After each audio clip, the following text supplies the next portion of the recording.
bit about moving from the concept of pandemic to endemic, and I'll explain more about that. And then finally, end talking about how to protect yourselves and how to stay healthy. With regard to crisis standards of care, for the first time in 3 months, we've finally seen a small decline in COVID spread in our communities. This is not universal across Idaho. And while we are seeing this and it creates significant hope that we may finally have reached a peak, there is no guarantee that we've reached that point yet. Sadly, we continue to see a steady increase in ICU admissions and deaths. The vast majority of these, as we all know, are entirely preventable if only patients would become vaccinated. Intermittently, we continue to have patients boarding in our emergency departments in Saint Alphonsus Health System, and we run out of ICU staff and beds, both within our system and across Idaho. Our system is a tertiary care health system, meaning that we support every other hospital and health system in the state to try and ensure that patients can get access to the specialty care that only we can provide. And because of the fact that we're continuing to see this massive COVID surge, we can only service those patients that require urgent and emergent care. Similarly, we're continuing to operate within all of our facilities, particularly the two hospitals in Idaho, located in Nampa and in Boise, using non-conventional care delivery models, meaning that our healthcare teams are extended beyond anything that we would normally do. And similarly, we're providing care in both repurposed clinical spaces and non-clinical spaces. We also continue to see record numbers of both COVID and non-COVID patients. Currently, about 40% of our total inpatient volume is related to COVID. But as I mentioned, and particularly understanding that we're only delivering urgent and emergency care, we're still seeing record numbers of patients that are sick without COVID. And in large part, that's due to the fact that now they don't have access to immediate acute care. And so only if they're getting more sick and they move to the front of the line are we able to take care of them. As I said, we've shut down all but medically necessary, we've shut down all but medically necessary time-sensitive procedures. And we're worried because patients are clearly experiencing harm due to the delays that we've had to impose. And indeed, we're sending some patients out of state to receive care, but they too are very full of COVID patients and high patient volume. Our specialty clinics in Saint Alphonsus Health System have been reduced, in some cases closed, so that we can dedicate personnel to the care of acutely ill patients, and particularly those with COVID.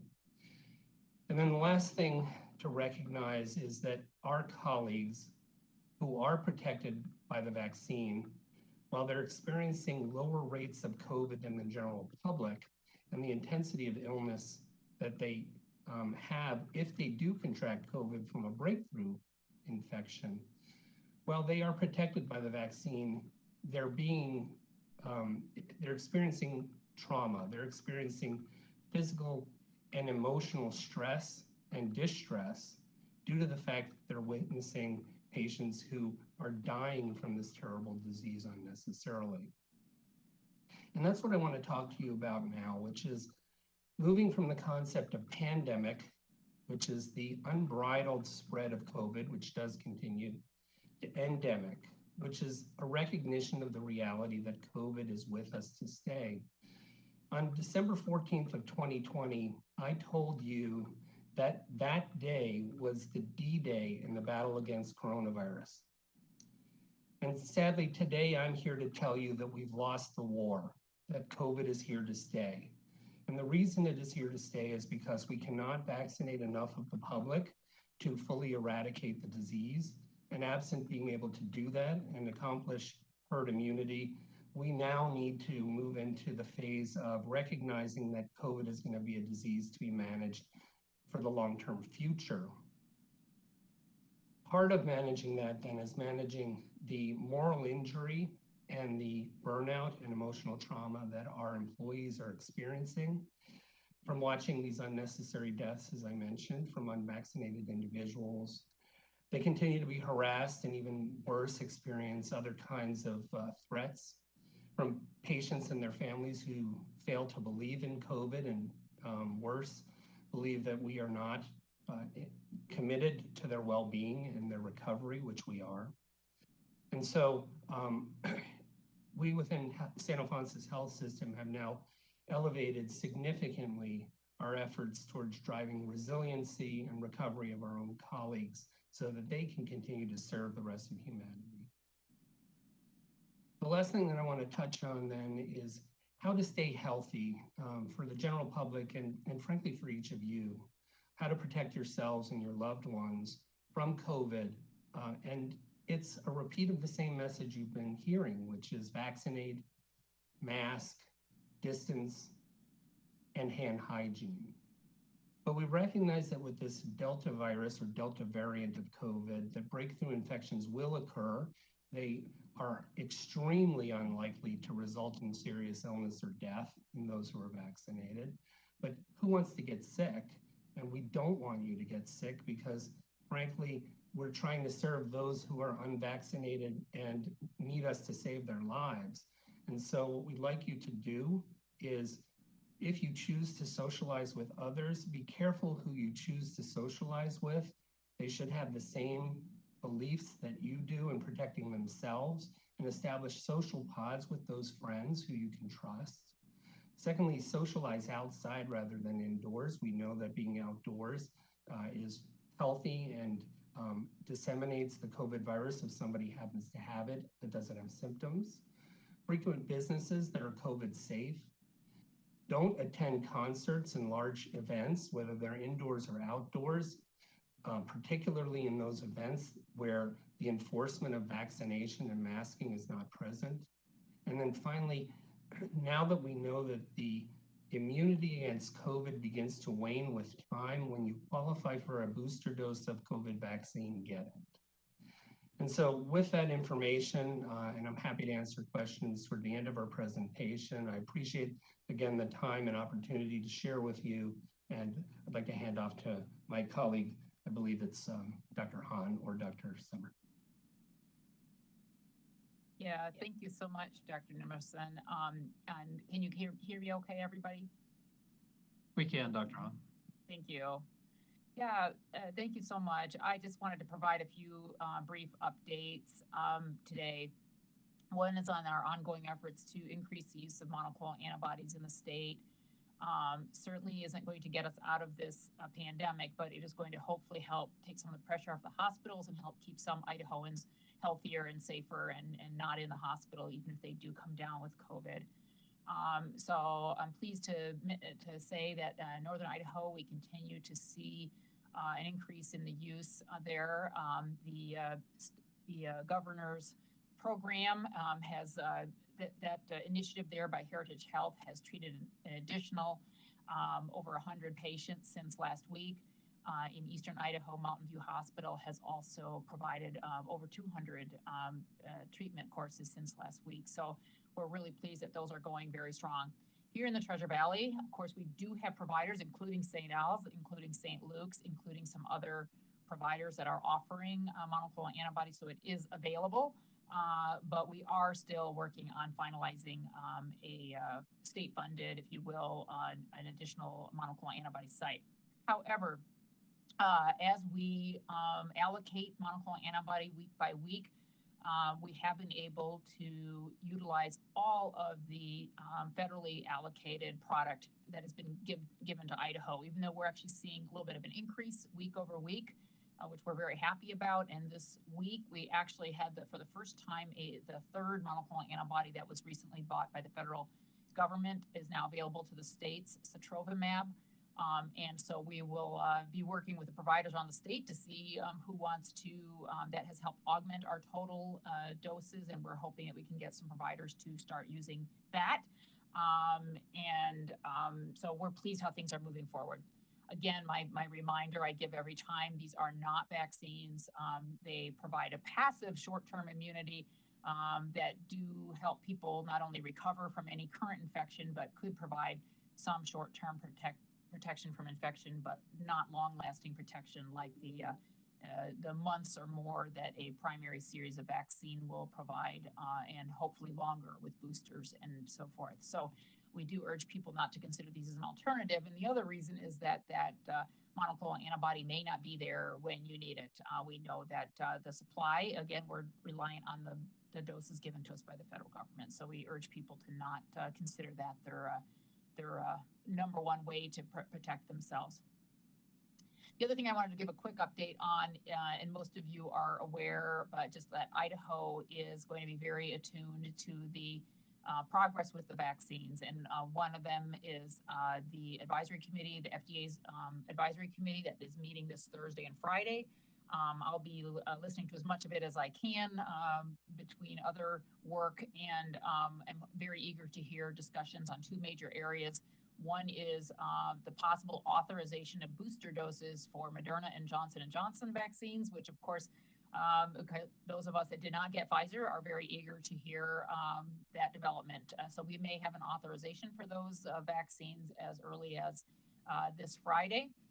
And then we'll wait CDC to create recommendations for those booster doses. Usually that's been a very fast, just a few days type of process.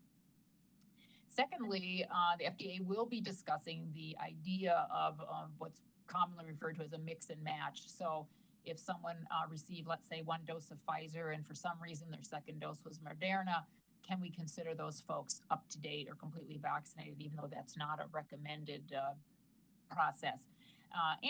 Similarly, if someone got a primary series of one vaccine, could a booster dose with the other vaccine also provide protection? So that data will be discussed Thursday and Friday, and that will be very interesting and have a lot of impact on people who maybe not have gone the traditional route or may have gotten a mixed schedule. So please, we'll all be staying tuned for that, and we will incorporate whatever comes out of those meetings into our messaging, our programs, and our planning moving forward. Last point, of course, we're all eager to hear what's going to happen with the 5 to 11-year-old children. We know that Pfizer has put in their application, and that meeting is set for October 26th. So that's just, gosh, that is coming up very soon. So less than 2 weeks from now. So we're really hopeful that we will have an authorized vaccine potentially from Pfizer for 5 to 11-year-olds, which will be a potential game changer for schools, as now most school-age kids will be eligible for vaccination. And we're hoping that will be incredibly helpful to us. We are already starting to plan for the rollout of that. It is a different dosing, a different formulation than what's given to older children and to adults. So there's a lot of planning going on around that. We do have folks in the immunization program going on if there's questions about that. So with that, I think I'm turning it over to Elke Shaw-Tulloch, our administrator. Great. Thank you, Dr. Hahn and Director and Dr. Nemerson for your comments. I appreciate them. For weeks and weeks now, you've heard from us and others continue to express our grave concerns about our healthcare capacity as people continue to become infected in the state. And the toll it has taken for almost 2 years now is tremendous. We're in crisis centers of care. We continue to see a mounting death toll. In addition, our schools are facing stress, as evidenced by schools opening and closing and reopening in order to address COVID cases in school settings.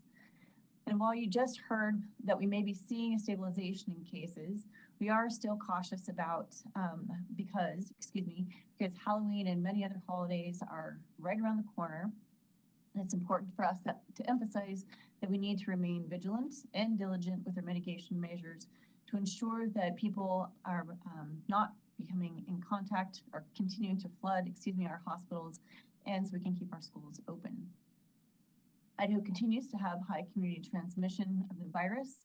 You can find a lot of information on our coronavirus.idaho.gov data dashboard, as well as what you can see on the CDC website.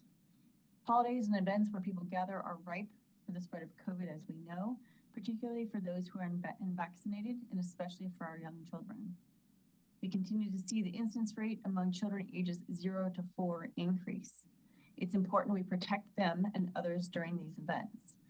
To reiterate a few points that were made by Dr. Nemerson, some tips for safe holiday gatherings include getting the COVID vaccine if you're eligible, wearing face coverings if you're in crowded environments, staying 6 feet apart from one another, move your events outdoors if possible, And if you can't be outdoors, increase the fresh air ventilation in indoor settings. And of course, always consider virtual events. If you're not feeling well, please get tested and please stay home. Halloween's in just a few weeks, and trick-or-treating is fun, especially if everyone can stay safe.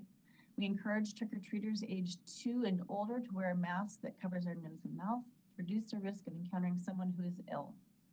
Find some fun and creative ways to incorporate those proper fitting masks into their costumes, and we're really encouraging parents and guardians to role model this behavior and wear a mask as well. If you are beyond the trick-or-treating phase, please follow our mitigation and risk reduction measures. Get vaccinated, wear a mask in crowded environments, stay home if you're sick, and get tested. These are the same messages we keep saying. We know that they work, which is why we keep reiterating them. And with that, Nikki, I'll turn it back to you for our question and answer period. All right, thanks, Elke. So we will now take questions from our media participants on the call here today. Please raise your hand in WebEx or type your questions into the chat area. And then when I say your name, please unmute yourself and announce your name and media outlet before asking your question. And then remember to clear your hand when you're done, so everybody gets a chance to ask a question. Today, our first question is going to come from Melissa Davlin. Thanks, Nikki. Melissa Davlin with Idaho Public Television. I have so many questions based on what you said, Dr. Nemerson, that we're entering an endemic phase of this. Looking forward, I realize you don't know what that might look like with different strains, but how is Saint Alphonsus and the Idaho Department of Health and Welfare preparing for this reality in our future? And does that mean potentially going into crisis standards of care multiple times a year if we have multiple strains that have big spikes? What does that reality look like? Melissa, I'll answer first, and then I'll let the department answer for itself. First of all, I want to give confidence to the state, to the public, to know that we have incredible coordination now across the state, championed by IDHW, the Office of Emergency Management, all of the health systems and providers that are involved. So we're fully prepared to develop whatever, to accommodate whatever comes forward. As you say, it is entirely unpredictable at the present time because what we don't know is what strains will emerge as people continue to be unvaccinated and the disease continues to spread. What we do know, though, is that we expect to see surges periodically, and as they occur, hopefully they won't be as severe because at least 50% of the public will be fully vaccinated. The question, of course, is, how contagious and how deadly will the next variant that emerges become? And the only thing I can tell you is that medical history suggests that, like with the flu, the more severe surges like we're experiencing right now are much, much less common. But nevertheless, there are episodes, at least on an annual basis, that we'll have to deal with. And then finally, I think you were asking about how Saint Alphonsus itself is prepared. I can tell you that we have no intention of standing down our incident command structure, which is the principal structure for responding at a moment's notice to any public health crisis, and we're in full gear, if you will, to continue to deal with this. My biggest concern, though, as I mentioned, is the stamina of our employees and those who are going to continue to care for their fellow man as we go forward, because none of us are superhuman, and we all have a limit to how much work we're able to do and how much stress and despondency we're able to handle. And that's compounded by the fact that too many people are coming into our hospitals questioning what we do.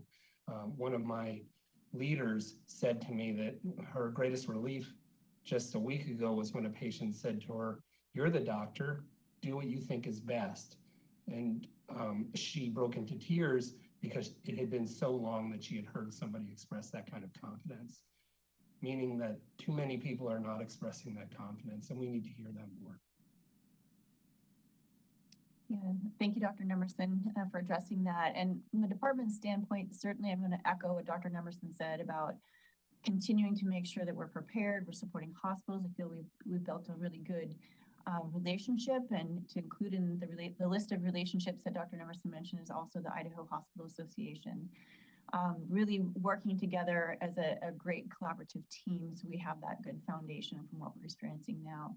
But I would like to ask Dr. Hahn if she would maybe elaborate a little bit more on the change from pandemic to endemic and what that means from a state epidemiologist perspective.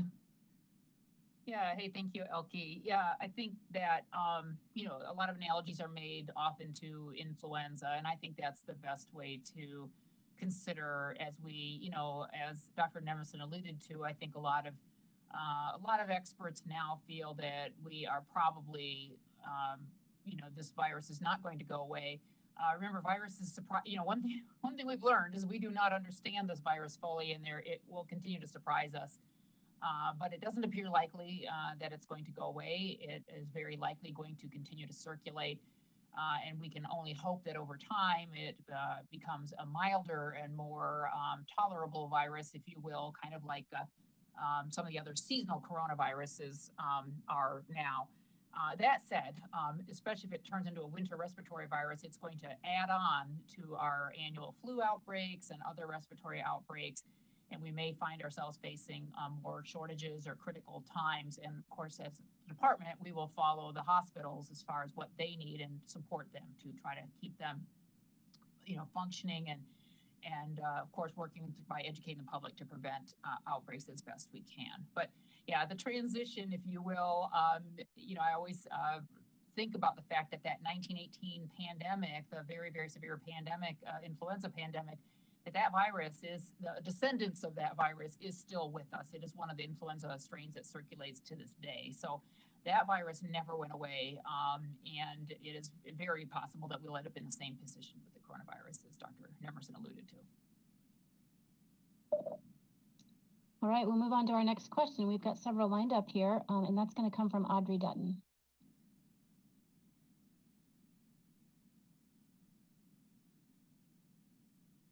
Nikki, I think that's who just asked the last question.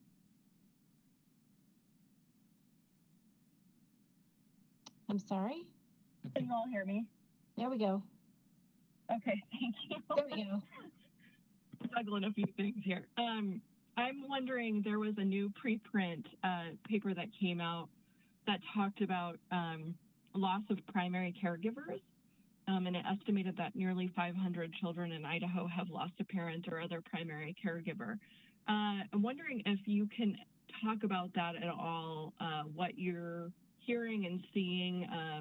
And this was only through June, so it was before the Delta variant, you know, brought on as many deaths as we've seen, and some younger people's deaths as well. I don't know who to direct this to, so maybe Elke. Yeah, thanks, Audrey. That's one of my jobs on this call, is to make sure I field it to the right place. I am not deeply familiar with the paper that you're talking about. I saw sort of a high level version of something related to that, but I'm going to see if Dr. Turner might want to address that question. So Audrey, is your question really about numbers, or what the department's plans are to address the fact that we've got children who've lost parents? I just want to make clear what you're asking.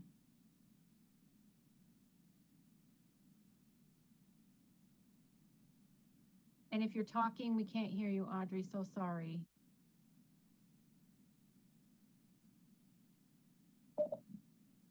How about now? Yes. Okay. Could you address both of those? Yeah. So I think what I'll do is I'll address the numbers part of it, and then I'll probably kick it back to Elke or the director to talk about you know, the impact on children's well-being as a result of the loss of caregivers, parents, or the people that are caring for them, like grandparents. What we are seeing, and I don't think this should be any surprise, is we're seeing a younger population of people who are dying from COVID during this surge. than we saw during the last surge. And when I say that, what I'm talking about is this time, if we look at deaths for this time of the year during the last year, 2020, we were seeing over half of the deaths were in people over, 79, 80, and older. What we're seeing during this current phase of the pandemic is we're seeing much, much younger people dying. In fact, the majority of people who are dying are younger than 70 years of age. And we're seeing almost a tripling in the percentage of deaths among people who are less than 40. So it should be no surprise to anybody that this is impacting parents of young children who may fall victim to COVID. So we are seeing a younger population dying, and it is going to have an impact on Idaho's children. And I'll kick it back to Elke or the director to sort of talk about children's well-being. Yeah, thanks, Kathy. And Director, do you want to add on to that? Yes, thank you. Thank you, Audrey. It's a really important question, and it's a tragedy in those children's lives to lose a parent, prematurely lose a parent. And I think we can all understand or have empathy with how impactful that is to a family, and particularly to a child that's to lose a parent. It's something that we worry about a great deal. I think it's going to underscore the importance of support systems in those children's lives. And those support systems will need to be strong, and that it starts with immediate family members, both immediately as well as extended family members to support and surround those kids. Certainly in the school environment, that becomes critical to provide support for these children as they spend their days at schools and helping them there. And then we really will need to be focused on how we continue to increase the behavioral health system in Idaho, particularly for children. Just recently, the Idaho Behavioral Health Council completed their strategic action plan. Director Sarah Leeds from the courts and I are the co-chairs of that council. And a large portion of that plan is focused on children. There's also a large portion on adults. But it really feels really important right now for many reasons, including this one we're talking about, that we shore up the behavioral health system that supports our kids. And that plan is available on our website. It has lots of things we need to do to shore up that system for children. All right. Thank you, Director Jeppesen. Our next question is going to come from Ian Stevenson. Thanks. This is Ian from the Idaho Statesman. This is probably for Dr. Turner. A couple weeks ago, the modeling used by Health and Welfare for future hospitalizations showed a peak of 1,900, potentially 1,900 new COVID-19 hospitalizations over a period of a single week, sometime in late November, with peaks of around 2,100 cases in a week and 305 deaths around that time too. I wondered if there's been an update to that modeling since then, and whether that's still the case or whether there's new data or new projections there. Go ahead, Dr. Turner. Thanks, Elke. Thanks, Ian. The modeling is being updated. We're still tracking pretty high, the high end of the curve. However, as many of you might be aware, some of our local public health districts have been experiencing some difficulty keeping up with the number of lab reports coming in, and so case investigations are not being completed as quickly as we would hope they would be. And so we're roughly almost 9,000 lab reports in the red, so to speak. So our case counts are not really reflecting what they should be when we project them onto that curve line. So one of the things that we are doing is offering assistance to our local public health districts to see if we can help them get caught up so we can have a better idea of where we might be. Some of those reports have to be adjudicated in order to, determine residency, whether or not they're even an Idaho resident, duplicates, that sort of thing. So it's important that those be adjudicated, and the state is offering assistance to try to get them all up to speed. So the long answer to your short question is that I'm hesitant to overlay our case counts on top of that projection at this point until we are more caught up on what our case counts actually are. Okay, thanks, Dr. Turner. Our next question is going to come from Andy Sullivan. Hi, folks. Thank you for taking the time to do this. Ms. Shaw-Tulloch, could you give us an update on the funding for school testing, please? And Mr. Nemerson, wondering if you feel like you have been getting the financial resources you need from the state to fight this surge. Great. Yeah, thank you for the question, Andy. For an update for the school testing monies that we have out there, remember we made available $30 million for schools, and 53 schools or school districts have, pull this in front of me so I can look to the straight front. 53 schools or school districts have indicated interest in that funding. Right now we have funding in progress for 19 organizations. We do a subgrant process to the tune of about $4.3 million that's been requested. Funding has been declined by 13 of the organizations that only want access to testing kits. So we are working with contractors using that same pot of money to be able to purchase test kits for schools. So we have a contract specific for schools to provide vault test kits. And we have $10 million that has been allocated towards providing those test kits. So we've ordered over 25,000 kits this last week. And then also because the schools are really looking for more timely results than the vault test kits can provide, because those are a longer PCR test. Our Idaho Bureau of Laboratories, and Dr. Ball is on as well, can expand upon this further. But they are looking at some contracts with vendors that can provide more rapid test kits. For example, some Kydell Sophia test kits, Q, which is a PCR-based shorter term test, and some other options. So that's the update on the school-based testing. And then the rest of your question was for Dr. Nemerson, if you'd like to address that about funding made available to hospitals. Yeah, and if we could, before we do that quickly, could you explain why it is important for schools to do these tests? What's the role here? Are you heartened by these numbers? This doesn't look like there's many more school districts than we had a few weeks ago, right? Great comment, and I will have Dr. Turner kind of round this out as well. But certainly, we want to make. I don't want this to indicate that schools aren't interested. Many schools already had things in play, schools and school districts, and didn't need to take advantage of the money that's available. So they already had, they were already working with some local vendors, for example, to provide testing. Certainly testing is incredibly important, and we keep emphasizing the need for testing to make sure we're identifying cases quickly, so they can swiftly be addressed to make sure that there's not further spread in the school setting. So, Dr. Turner, if you have anything else that you want to add. Thanks, Elke. The only thing I would add is to just reiterate that there are schools that are already had programs in place using other sources of funds, and we also have some schools who would like to implement a testing program and may need to seek permission from their boards before they can, take the funding for the planned implementation. So there's multiple reasons why schools may not have jumped in, all the way up to their neck so far.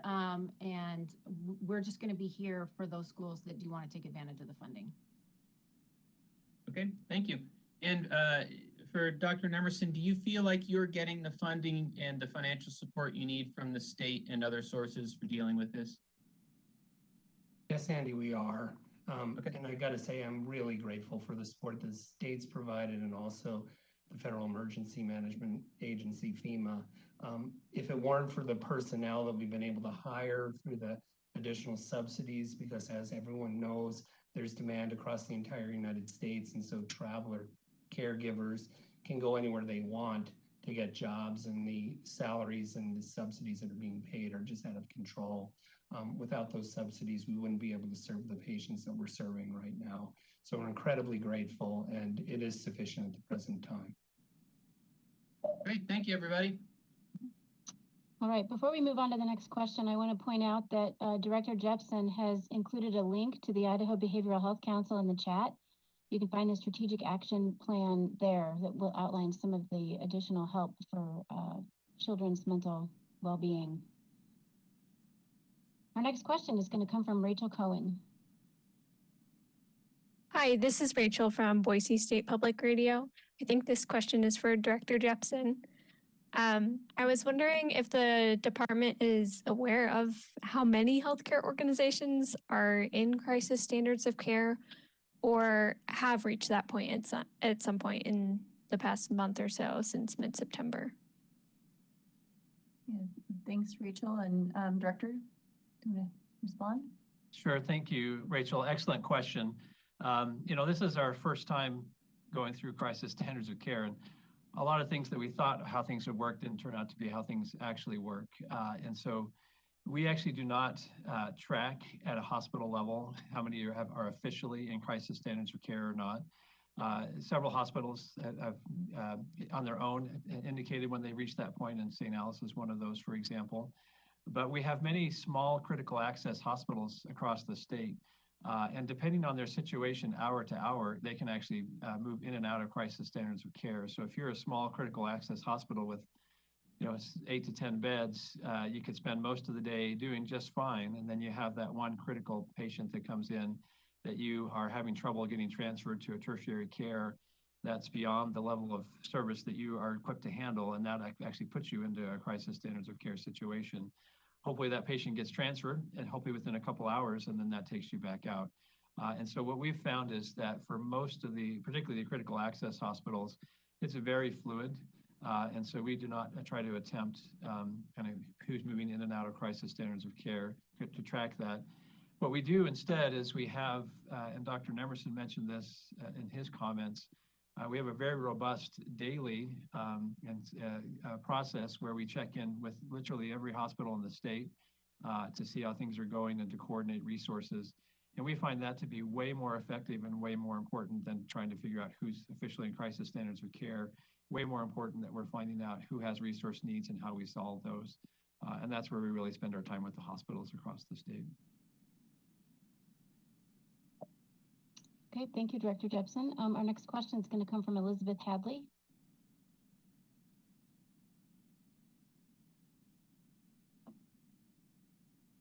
Yes, thank you. Thank you for doing this, and thank you for taking my question. I'm not sure who can answer this, but I am just wondering, are you noticing or feeling as though healthcare workers where they once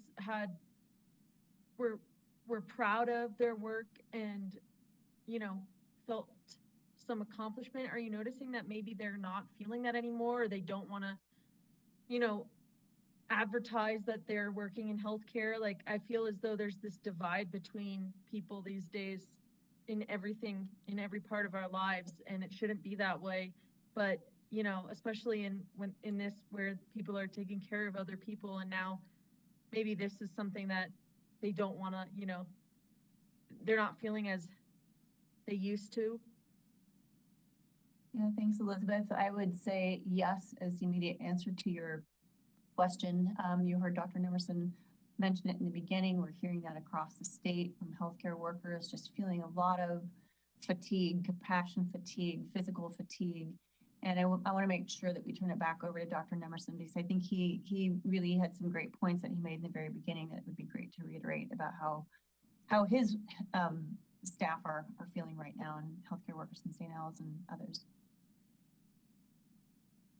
Yeah, I would say, first of all, that healthcare workers, when they're on the job and they're working with their colleagues, feel immense pride in the work that they're doing.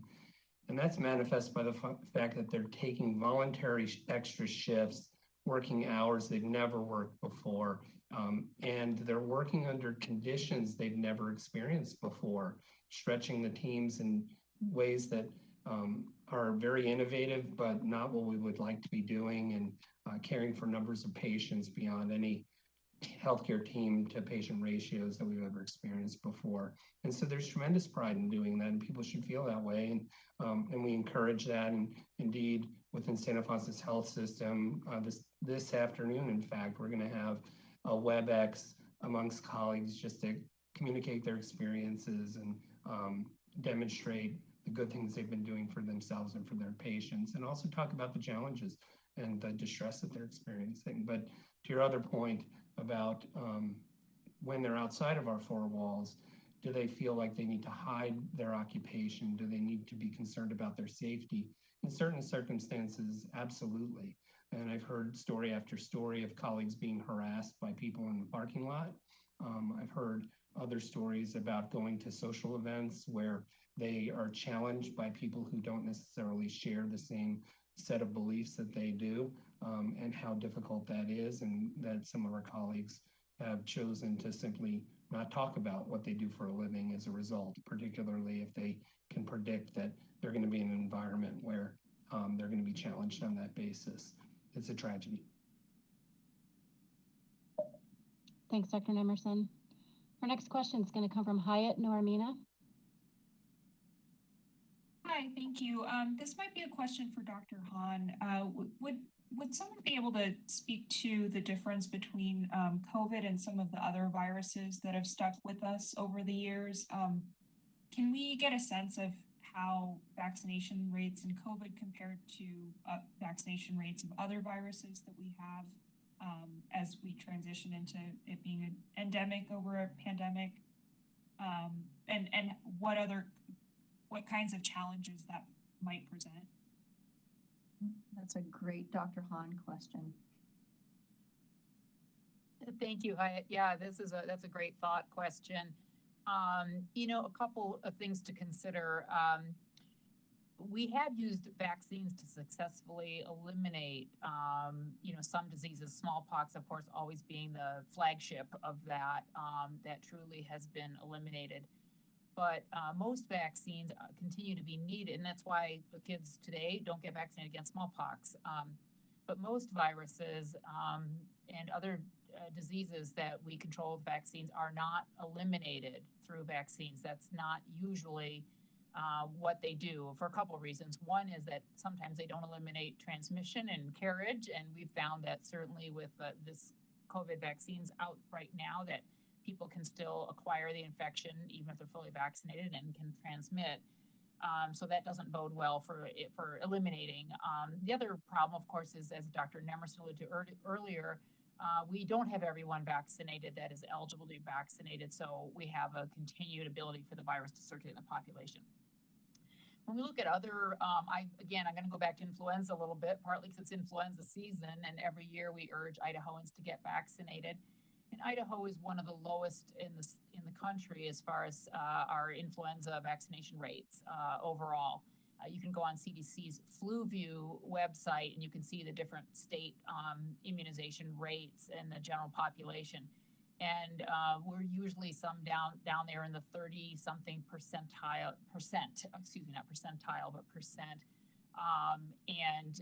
It varies year to year, of course, and it varies depending on what age group you look at, with our seniors being more likely to be vaccinated.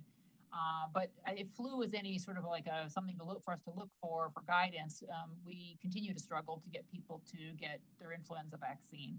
So it's a long, complicated topic, but I would just say that the history of diseases in this country and the history of vaccination in the country doesn't seem to be pointing us towards this disease, and this vaccine is going to be something that we can eliminate like we did smallpox and like we almost have with polio, a vaccine, for example. So there are other diseases much more likely that we could potentially eliminate than I think this coronavirus.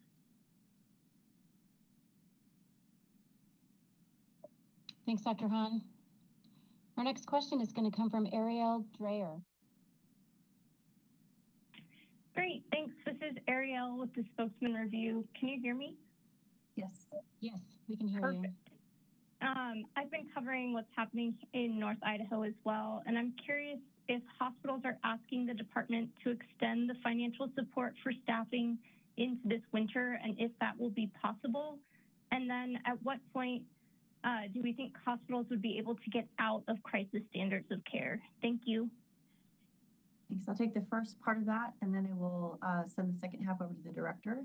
But the first part of that is we have extended the funding available to hospitals through the end of December. And we will continue to evaluate the need for extensions of the funding. We are also working with our partners, the Idaho Office of Emergency Management, and our federal contract that we have to provide staffing support to evaluate as a request for assistance come in and to make sure that if those requests have already been placed, for staff that's already been placed in healthcare settings, if that needs to be extended out longer than the original time frame, we're making some of those requests. So for example, in North Idaho, we had our GSA contractor come in and help provide some staffing support. Department of Defense also provided staffing support. And the window of time for the initial deployment, excuse me, as it's coming to an end, we know that they're still operating in crisis standards of care. They still need that staffing support. So we continue to evaluate on a regular basis how long we need to extend that. And, but many states are experiencing the same thing. So we do have some restrictions that may start applying in the near future. I don't know exactly what those are yet, but we have to be cautious about the fact that the federal rules may not allow us to extend them into perpetuity. But we're making every effort to extend those as long as we can. But certainly we have funding that's extended into the end of December. And Director, I don't know if you have would like to follow up on the crisis standards of care piece. Yeah, so I'll just a few comments on that, and I think that was Ariel who asked that question, so thank you. All of us would like to get out of crisis standards of care as quickly as possible. None of us really wanted to be here in the first place. However, what will drive that is really the situation that we have. And as we've mentioned before, the driver of why we're in crisis standards of care is we have too many COVID patients that have overwhelmed our healthcare resources. And so what will take us out of crisis standards of care is when those things come back into balance.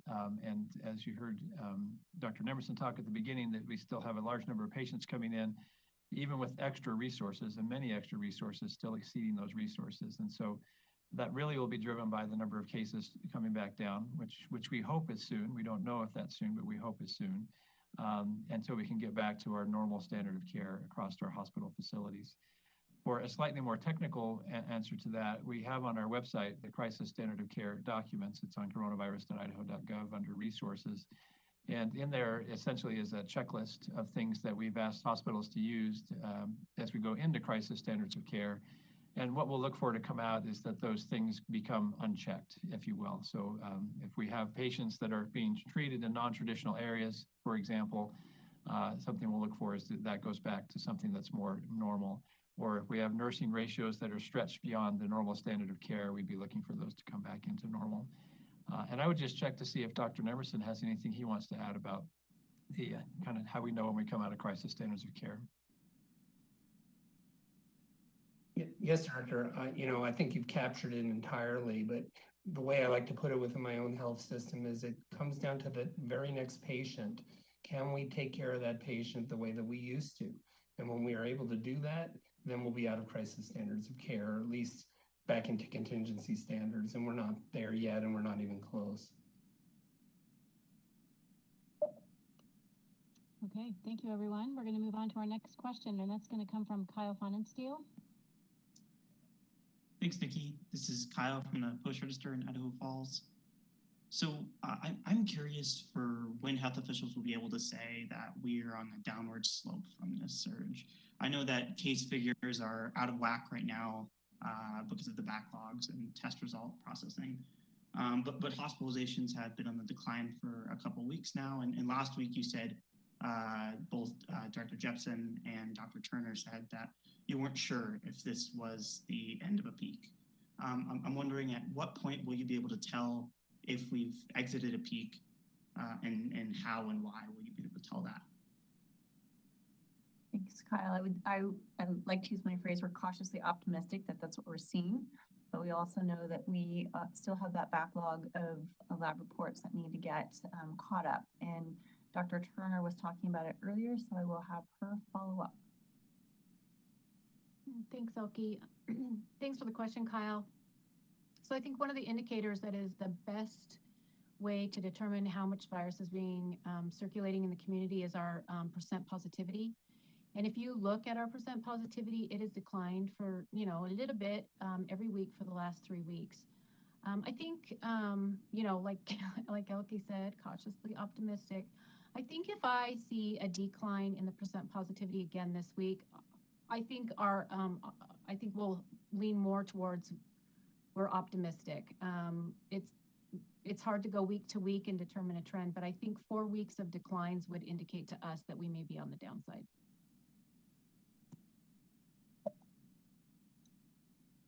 Thanks, Dr. Turner. Our next question is going to come from Kevin Richard. Okay, hi, this is Kevin Richard from Idaho Education News, and I wanted to ask you to look down the road to the day when the vaccine is available to 5 to 11-year-olds and what sort of uptake you're realistically expecting. Is it going to be a lot like what we've seen with 12 to 17-year-olds with low vaccination rates, kind of this slow incremental uptake, and a clear gulf between the vaccination rates for the kids and the adults, the 30 to 40-year-olds? Yeah, thanks, Kevin. And I'm going to ask Sarah Leeds to take that question. Thank you, Elke. I don't quite know how to answer that question. I would echo the cautiously optimistic that it will be embraced by parents of 5 to 11-year-olds so that we can keep them protected from contracting COVID. I think also being realistic of what we're seeing or what we've seen across the vaccination since we started is I think we'll probably see a large uptake in the beginning and maybe perhaps waning after a few months. I certainly hope not. I hope parents will embrace this vaccine as a safe and effective one for children. But it's hard to say. I have not seen any survey data of parents in Idaho and their intentions about vaccinating. So short of that, I think we would just probably I'd say we would expect to mirror what we saw with adults. And just really, really quickly, does messaging change when you're talking about a vaccination for young children? I think the messaging is really, especially for that age, geared toward the parents of children. And I don't think it changes much. We really want to make sure that parents understand that when the FDA and the CDC review that data and make sure and say that the benefit outweighs the risks, that it is a safe and effective vaccine, if that's what the data is telling us. And just ensuring parents that that's what is being put out there. Okay, thank you. Sarah, Dr. Nemerson, if I could just tag on to that to say one thing, which is, in our health system, we're one of the largest providers of pediatric care in the state through our outpatient clinics and our family medicine doctors and our pediatricians. And what we know for a fact is that parents' decisions around healthcare is generally the most influenced by their physician, and secondly, by their family and the people and friends that surround them. And so it's going to be incredibly important that we deliver positive messaging and consistent messaging through our physicians and the places where children receive care. And so in Saint Alphonsus Health System, we're already preparing for a communication campaign. I don't want to call it a marketing campaign because we're not selling soap here. We're selling well-being, and we want to sell the truth, and people have to be able to trust us, which I talked at length about the cynicism that's out there. And so we want to be in a position to deliver clear, strong messages that the vaccine is safe, it is effective, it will protect your child against the rare complications of COVID in children, including multi-organ dysfunction syndrome, which can be deadly. Very, very rare, but who wants their child to be the 1 in 10,000 that dies? And so we want to be very clear about that. And we also want to be clear about the fact that if you protect your child, you're protecting yourself and you're protecting grandpa and grandma and the other people that surround that child.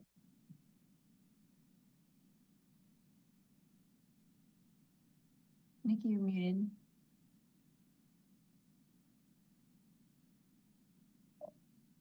There we go. Mute button. Mute issues. Oh, good grief.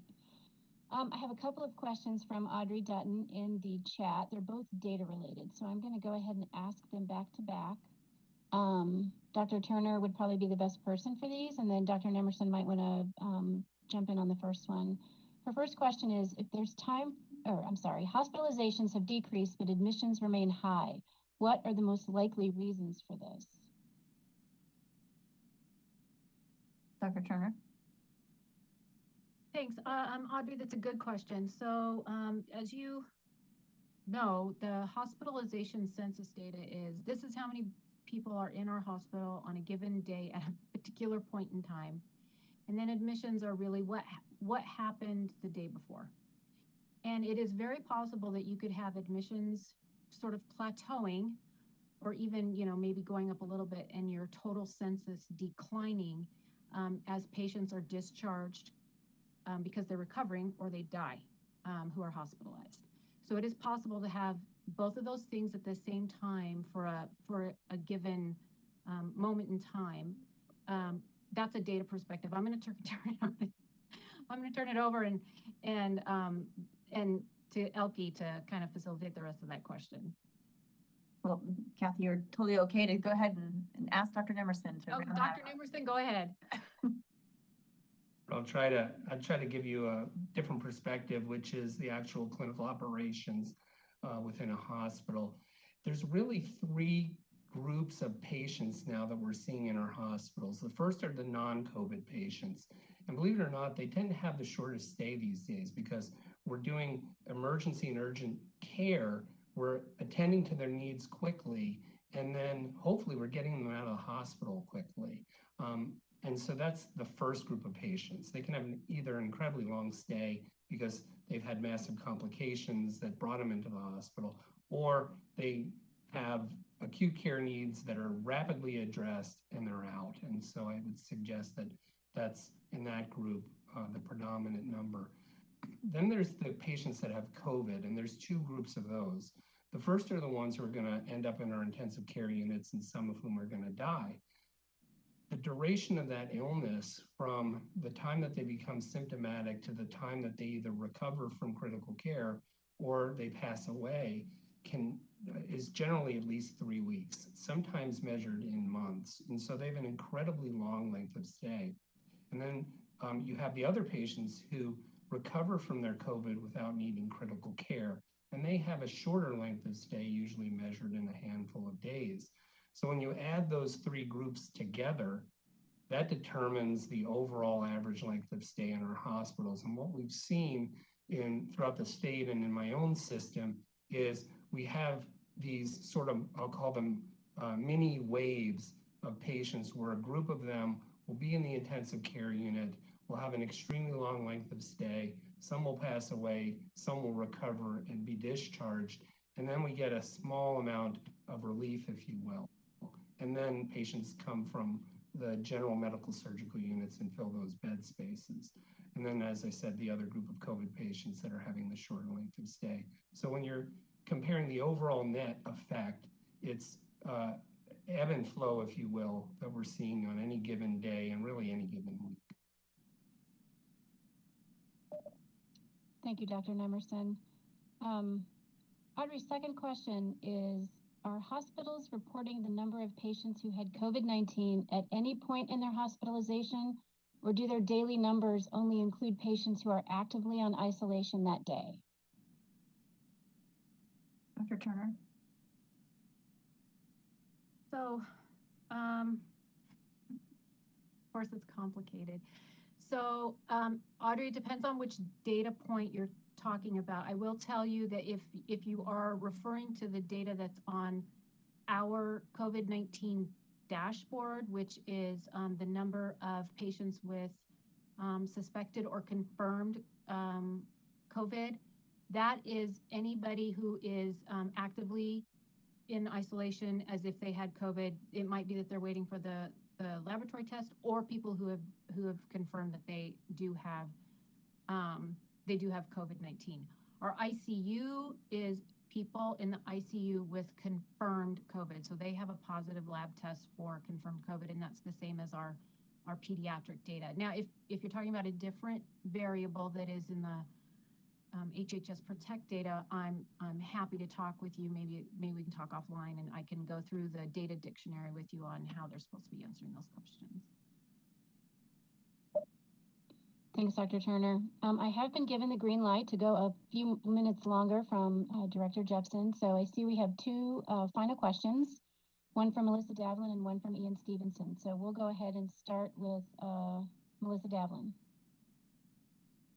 Thanks, Nikki. I was wondering if anybody is keeping track of the threats made against healthcare workers or times that law enforcement has had to be called in the state as opposed to just a jurisdiction by jurisdiction or hospital by hospital level. And I was also wondering if anyone has been in touch with any of the nursing schools to find out if this is affecting recruitment for future healthcare workers. Yeah, those are great questions, Melissa. We do not, as Health and Welfare, are not tracking threats that we know of. We hear things anecdotally, of course, about threats to hospitals and healthcare workers, but we are not tracking that information. But I know that the hospitals are, we've talked about this, I believe, in the past in some of these calls.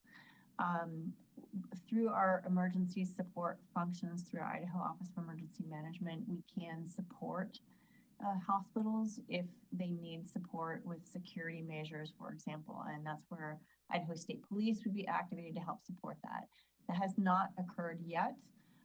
So to me, that means that the hospitals around the state are able to manage those incidents that they're having locally. So I don't know if anybody else has anything to add if they want to jump in, but I believe that's what we have right now is not any complete information. It's all anecdotal at this particular point in time. And can you please repeat the second half of your question? Yes, I was wondering if anyone has been in touch with anyone at ISU or any of the other community colleges that train future healthcare workers and whether that's affecting recruitment. Yeah, thank you. I'm sorry, I forgot the second half of your question. I think that's a great point. And again, we haven't heard that being the case. There's lots of incentives for nurses to move into the work field. There's a lot of monetary incentive, as Dr. Nemerson talked about. But Dr. Nemerson, I don't know if you had any experiences with that, but that's something we can certainly look into. Not a lot. The one thing I do know is medical school applications are up nationally, and I do some work with the Idaho College of Osteopathic Medicine, and am aware that this entering class had the largest number of applicants in their history, and that's being experienced universally across the country. A lot of people believe that that's because the passion that a lot of our younger adults feel to serve is being they're starting to feel that that can be best served by entering healthcare. And so we're really, really glad to be seeing that, but I can't speak to nursing specifically. All right, thank you. Our final question of the day comes from Ian Stevenson. Thanks. This is sort of a follow-up to Kyle's question, and I apologize, I don't mean to make anyone repeat themselves, but regarding what you were saying before, Dr. Turner, if I understood you correctly, I believe you were saying that in terms of projections for future cases or hospitalizations, you were hesitant to trust a model at the moment, given the issues that there are with the caseload data in the dashboard. But I wondered if just because that 1900 November figure would be such a multifold increase over what we're seeing now, do you still expect to see sort of census numbers larger than what we're seeing at the moment or what we saw at the end of September? And then I also wondered if perhaps Dr. Nemerson had thoughts on any modeling your hospital system has about what you're expected to seeing in the fall in terms of whether you're going to see more patients at once than you've seen so far or not. Thanks, Ian. I'll have Dr. Turner, then Dr. Nemerson. Thanks, Elke. Yeah, Ian, it's really hard when the data that's going into the model is not what it should be. So I hate to slam the door on you, but I'm going to hesitate to speculate about the projections at this point based on our case data that we're seeing. It does look like our hospitalization data has gone down a little bit in the last few days, but our admissions are still not going down. So I'll just turn it over to Dr. Nemerson to talk about what he's seeing. So I'm waiting for an update on our predictive modeling for this week, but as of the end of last week, we were predicting a peak of inpatient hospitalizations in my own health system occurring sometime in the beginning of November, meaning that we expected to be in a plateau phase through that point in time. Beyond that, it's impossible to predict. Okay, thanks everyone for your time today. We'll go ahead and wrap it up for today.